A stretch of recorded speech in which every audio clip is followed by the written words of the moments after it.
we've been doing lots of renovation. We have spent huge amounts of money in renovation, and we basically brought back, this Georgia is a country of thousands of years, layers of history.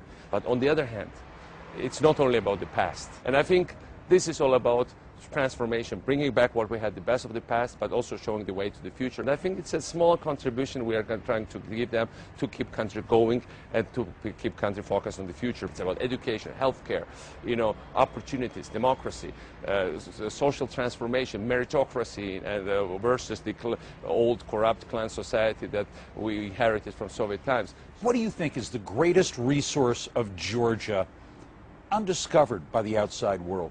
Standard answer would be people, nature, but it is people and nature. And indeed, I think this is a country that was considered to be a failed one a few years ago, and it's making it. It's almost a miraculous transformation. So who did it? Not this government, not this president. I mean, we helped it, but the people, and I think the talent of these people and hardworking nature of these people.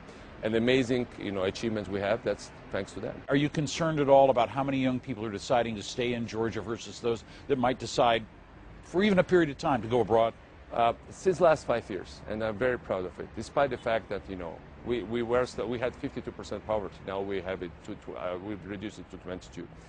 We've almost tripled our economy, but it's still not a rich country. But more Georgians have been coming back every year than leaving the country. We had slight but still positive birth balance. Last year, we are a country of a little less than 5 million people. 164,000 Georgians came back. I mean, in terms of more Georgians came back than left the country. Now soon we'll have visa-free access to the European Union. But I'm not afraid people will leave. I would expect more of them to come back because, once you create opportunities for people, and I have to say, this is the first former Soviet country where I think the entire political class has been replaced. And so from that point of view, Georgia is an attractive place for young people to stay.